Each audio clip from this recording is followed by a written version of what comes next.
সূরা নূর, যেই সূরাটি আমরা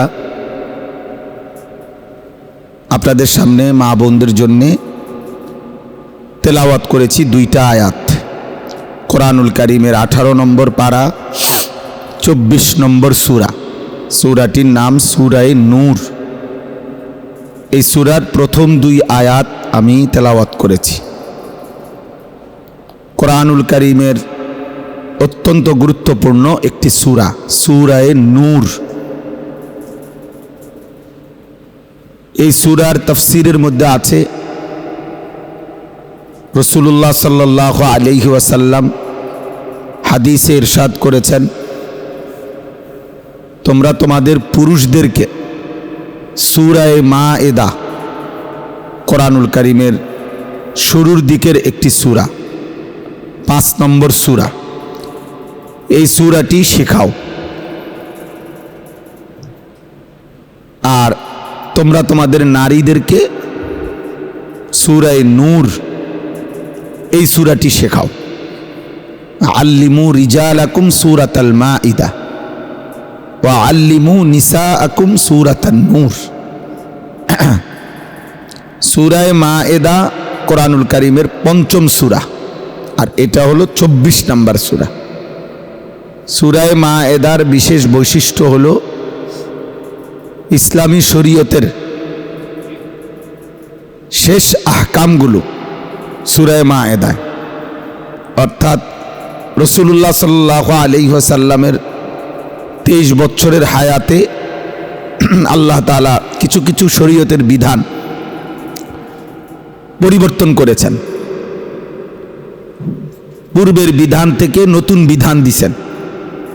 এরকম একাধিক বিধান পরিবর্তনের পরেও চূড়ান্ত বিধান যেটা, শেষ বিধানগুলো সূরা মায়েদা। এই কারণে সূরা মায়েদার একটি বিশেষ গুরুত্বপূর্ণ সূরা। রাসূলুল্লাহ সাল্লাল্লাহু আলাইহি ওয়াসাল্লাম উৎসাহিত করেছেন শরীয়তের আহকাম, বিধিবিধান, এটা যেন পুরুষরা বিশেষভাবে শিখে। এর জন্য সূরা মায়েদা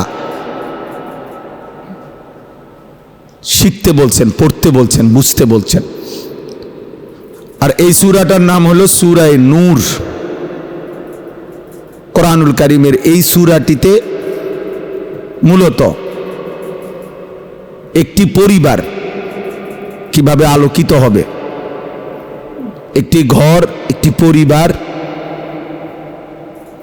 একটি সমাজ, বিশেষ করে পরিবার কিভাবে সুন্দরভাবে ঈমান আখিরাতের নূরে, আলোয় আলোকিত হবে, এই সম্পর্কিত সবচেয়ে বেশি আলোচনা এই সূরার মধ্যে, সূরা নূরের মধ্যে।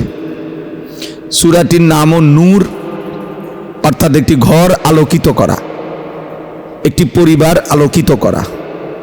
এই সূরার মধ্যে অত্যন্ত চমৎকার একটি আয়াত আছে, যে আয়াতের মধ্যে আল্লাহ তাআলা নিজেই উল্লেখ করেছেন, আল্লাহু নূরুস সামাওয়াতি ওয়াল আরদ।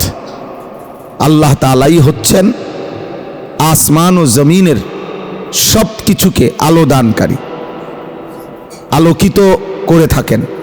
মুনাవ్বিরুস সামাওয়াতি ওয়াল আরদ, তো আসমান ও জমিনের সব কিছুকে অন্ধকার ভেদ করে আলোকিত যেভাবে করেন, আবার প্রতিটা মানুষের জিন্দিগি, অন্তরাত্মা, জীবন আল্লাহ তাআলা হেদায়েতের নূরে আলোকিত করে থাকেন।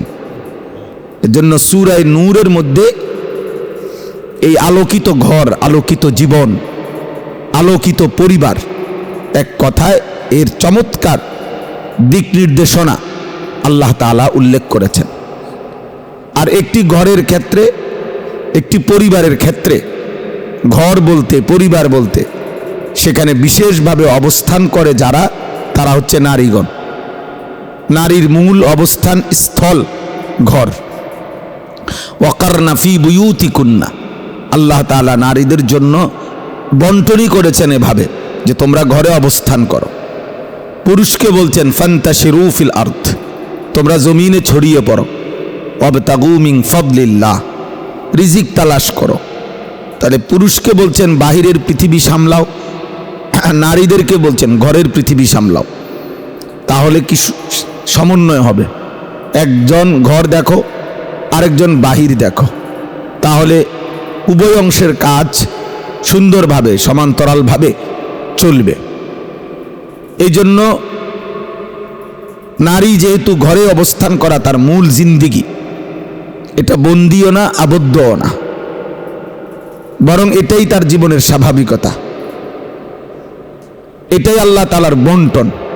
আর আল্লাহ তাআলা কখনো জুলুম করেন না। ইন্নাল্লাহা লা ইয়াযলিমু মিসকালা যাররাহ, নিশ্চয়ই আল্লাহ তাআলা বিন্দু পরিমাণও জুলুম করেন না। তাহলে আল্লাহর বন্টনই সুন্দর, আল্লাহর ফয়সালাই সুন্দর। তো এই সূরা নূরের মধ্যে এই জন্য একজন নারীর পর্দা এবং পুরুষ এবং নারীর মধ্যে শরীয়তের সীমারেখা, একজন ইমানদারের ঘরে প্রবেশ করতে গেলে কি নিয়ম কানুন ইত্যাদি সব বিষয় এখানে চমৎকারভাবে ধারাবাহিকভাবে মহান আল্লাহ তাআলা উল্লেখ করেছেন। এবং একজন নারীর ইজ্জত, সতীত্ব সুরক্ষা রাখার জন্য ইসলাম অত্যন্ত কঠোর হুঁশিয়ারি, সতর্কবাণী, সতর্ক না শুধু, কঠিন শাস্তির ঘোষণা এই সূরার শুরু করেছে। এই পৃথিবীতে আসমানের নিচে জমিনের উপরে সবচেয়ে বড় যেই অপরাধ শিরিকের পরে, সেটা হচ্ছে জিনা, নারী পুরুষের অবাধ মেলামেশা, নারী পুরুষের অবাধ যৌনাচার, নারী পুরুষ ছেলে মেয়ের অবাধ চলার স্বাধীনতা। এটা হলো পৃথিবীতে জঘন্যতম অপরাধ। একটি সমাজকে, একটি পরিবারকে যা অন্ধকারাচ্ছন্ন করে দেয়, একেবারেই তছনছ করে দেয়। একটি বংশ, একটি পরিবারের মুখে জীবনের তরে চুনকালি মেখে দেয়। বংশের পর বংশ ওই পরিবার, ওই মানুষগুলো কলঙ্কের দাগ নিয়ে, ছাপ নিয়ে বয়ে বেড়াইতে হয় তাদেরকে। তো আল্লাহ তাআলা এই সূরাতে এই জন্য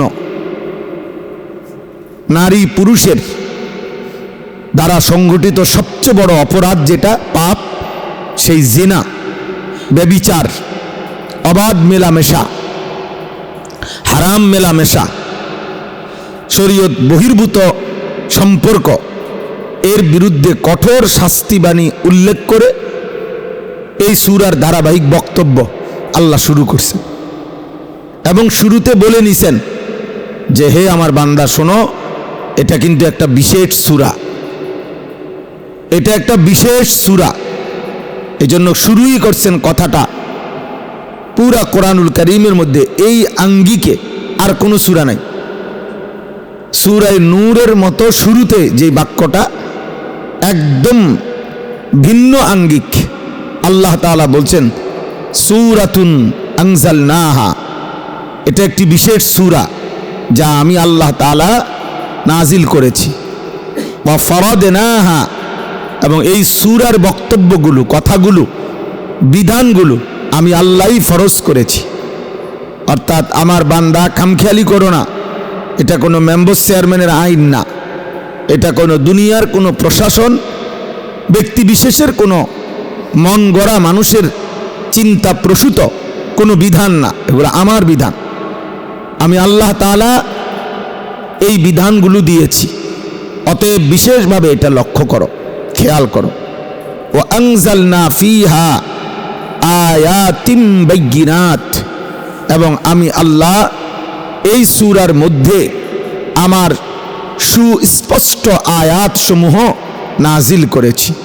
অর্থাৎ বিধান বলতে যা বলেছি, শরীয়তের আহকাম বলতে নারী পুরুষের ইজ্জত, সতীত্ব এবং ঘর পরিবারের সার্বিক নিরাপত্তা বজায় রাখার জন্য আমি আল্লাহ যে আয়াতগুলো এখানে নাজিল করেছি এগুলো একদম স্পষ্ট।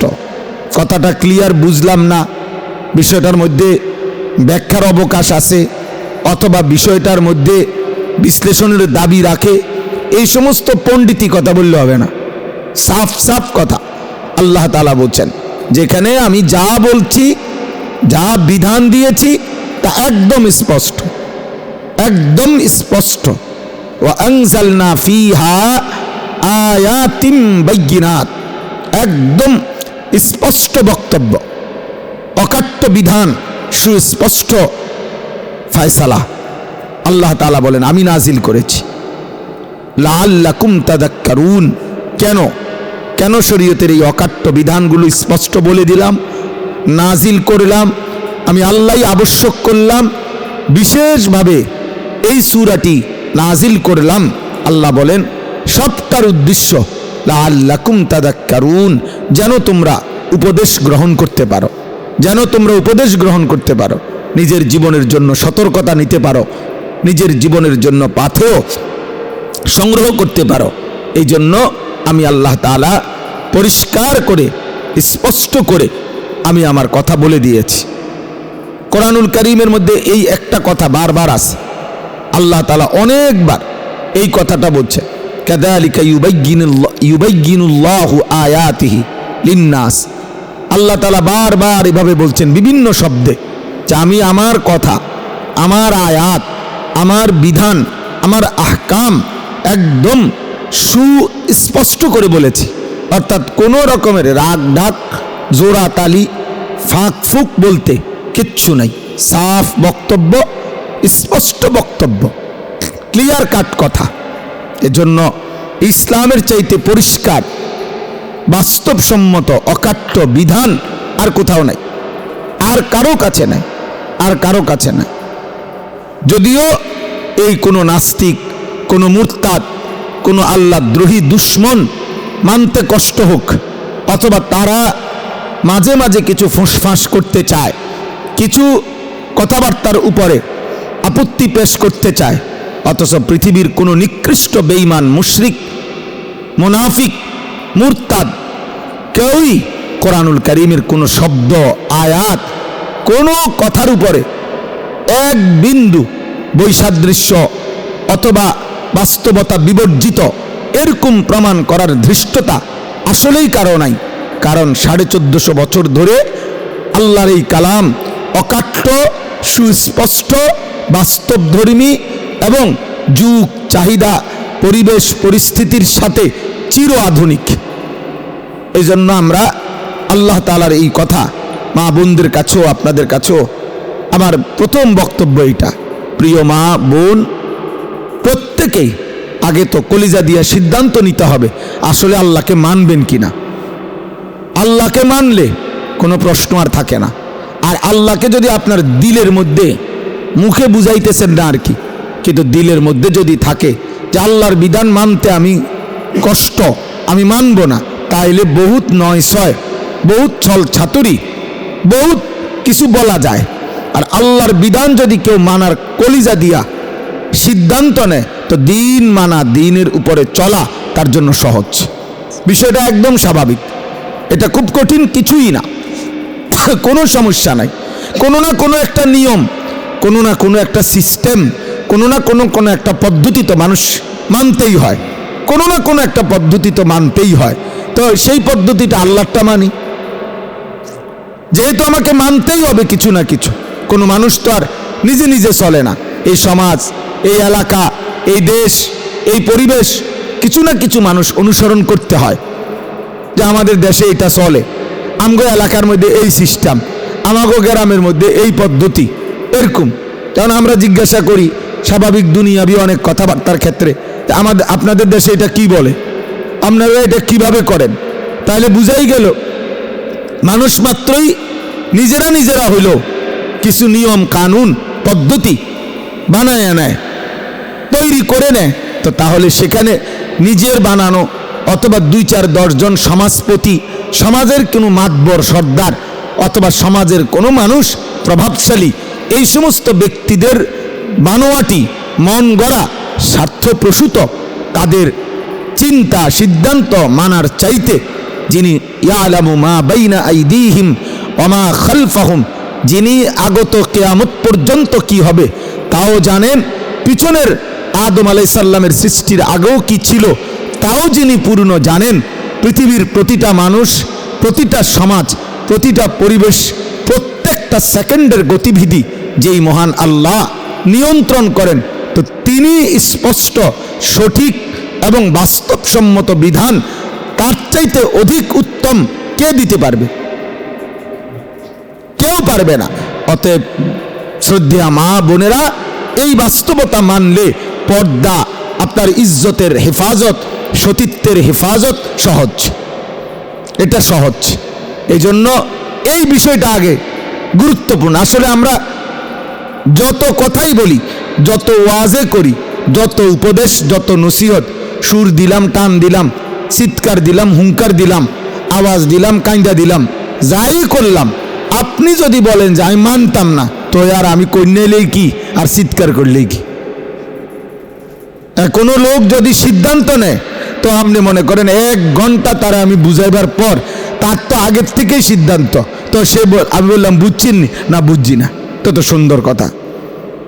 আপনি যেহেতু আগের থেকেই সিদ্ধান্ত নিয়ে রাখছেন আপনি এইটাই বলবেন, তো তাইলে আপনার 1 ঘন্টা কি 100 ঘন্টা বললেও তো আপনি ছাগলের স্বভাব। হ্যাঁ, ছাগলের কানে ধরে যদি 1 ঘন্টাও বুঝানো হয় কোনো কথা, তো এরপরে ছেড়ে দিয়া ছাগলকে যদি বলা হয় বুঝছুনি, ছাগল কানটা আপনি ঝাড়ি দিয়া বলবে না বুঝছি না, কারণ আসলে বুঝছি না বিষয়টা না, বরং ছাগলের স্বভাবই এটা, সে কানটা ঝাড়া দেয়। আর এই ছাগলের কান ধইরা একজন আমাদের আরবি ব্যাকরণ শাস্ত্রের একজন বড় ইমাম হয়ে গেছে, ইমাম আখফাশ রহমতুল্লাহ আলাই, সরফের বিখ্যাত ইমাম, নাহুর বিখ্যাত ইমাম। উনি ওনার সাথী ছিল না, যার কারণে উনি উস্তাদের পড়া, আবার মুজাকারা তাকরার করার জন্য, রিভিশন দেওয়ার জন্য ওনার সাথে কেউ ছিল না ওনার বাড়িতে, ওনার কাছে। এই জন্য উনি ছাগলের কান ধরে ছাগলকে পড়া শুনাইতেন। তো শুনাইয়া অনেকক্ষণ পরে এরপরে বলতেন ছাগলের কান ছেড়ে দিয়া বুঝছুনি, ছাগল এমনি এমনি ঝাড়া দিত কান। তো উনি বলতো আরে বুঝছো না, তা আবার কই, তা আবার কানে ধরে বলতো, আবার ছাগলের অনেকক্ষণ পড়া শুনাইয়া বলতো এখন বুঝছুনি। ছাগল আবার ছেড়ে দিলে বলতো এমনি কান ঝাড়া দিত, দিলে বলতে বুঝো নাই, আবার বলি। এভাবে বলতে বলতে বলতে ওনার পড়া যখন একদম আত্মস্থ, মুখস্থ, কলিজায় বসে যাইত, তো এরপরও যখন ছাগল কান ঝাড়া দিত উনি বলতো বুঝছি, আর তুমি বুঝন লাগতো না, আমি বুঝছি, আমার মুখস্থ হয়ে গেছে। আমার এক ছাত্র ভাই ছিল, তাফসিরে বাইজাবি একটা কিতাব ছিল আমাদের, তাফসির, কঠিন তাফসির। এইটা যখনই আমি ক্লাসে তাকরার করতাম ওস্তাদ পড়াইবার পরে, তো আমার এক সাথী ভাই ছিল, এটা অনেক কষ্ট করে তাকরার করতে হইতো, বুঝাইতে হইতো। অনেকক্ষণ বুঝানোর পরে